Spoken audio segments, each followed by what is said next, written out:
গাজীপুর ৪ আসনের উপনির্বাচনে বিএনপির অংশগ্রহণ না করার সিদ্ধান্ত হঠকারী এবং অগণতান্ত্রিক বলে মন্তব্য করেছেন দপ্তরবিহীন মন্ত্রী সুরঞ্জিত সেনগুপ্ত। সকালে বঙ্গবন্ধু সাংস্কৃতিক জোট আয়োজিত আলোচনায় তিনি আরও বলেন, যারা খালেদা জিয়াকে ভুল সিদ্ধান্ত নেওয়ার পরামর্শ দিয়েছেন তারা বিএনপির ভালো চান না, এদেশের গণতান্ত্রিক ধারা অব্যাহত রাখতে চান না। মন্ত্রী আরও বলেন, পদ্মা সেতুর সমস্যার সমাধানের সম্ভাবনা যত উজ্জ্বল হচ্ছে বিএনপি জোটের মুখ ততই বিবর্ণ হচ্ছে। বাণীবর্ত কুণ্ডুর রিপোর্ট। দেশের প্রথম প্রধানমন্ত্রী তাজউদ্দিন আহমেদের ৮৭তম জন্মদিন উপলক্ষে আয়োজিত আলোচনা সভায় দপ্তরবিহীন মন্ত্রী সুরঞ্জিত সেনগুপ্ত বলেন, গণতান্ত্রিক দেশে নির্বাচনের কোনো বিকল্প নেই। গাজীপুর ৪ আসনের উপনির্বাচনে বিএনপির অংশগ্রহণ না করার সিদ্ধান্তের সমালোচনাও করেন তিনি। আপনারা দেখেছেন যে বিএনপির রাজনীতির দেউলিয়াত্ব। প্রথম বললেন বেগম খালেদা জিয়া তার স্ট্যান্ডিং কমিটির মেম্বারদের নিয়ে তিনি নির্বাচন করবেন।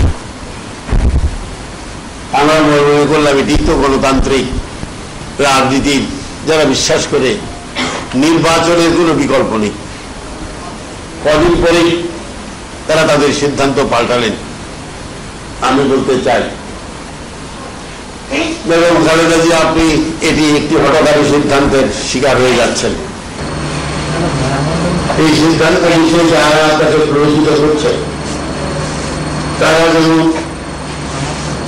আপনারও মঙ্গল চায় না, এদেশের গণতন্ত্রের ধারাবাহিকতা রাখতে চায় না। মন্ত্রী বলেন, পদ্মা সেতু নির্মাণের মাধ্যমে এদেশ আবার বহির্বিশ্বে আত্মমর্যাদাশীল জাতি হিসেবে সম্মান অক্ষুণ্ণ রাখবে। পদ্মা সেতু নিয়ে বিএনপির বিরূপ প্রতিক্রিয়ার সমালোচনাও করেন তিনি। বিষয়টি বিশ্বব্যাপী নতুনভাবে বিবেচনা করতে, মানুষের মর্যাদাপূর্ণ জাতি হিসাবে, আত্মনির্ভরশীল জাতি হিসাবে আজকে জাতীয় ঐক্য গড়ে উঠেছে, তার কাছে তারা সম্মান প্রদর্শন করে এখনো কথা। অনুষ্ঠান শেষে দেশবরেণ্য কথাসাহিত্যিক হুমায়ুন আহমেদের মৃত্যুতে তার প্রতি শ্রদ্ধা জানিয়ে ১ মিনিট নীরবতা পালন করা হয়। বাণীব্রত কুণ্ডু, মোহনা সংবাদ, ঢাকা। গভীর সমুদ্রে গ্যাস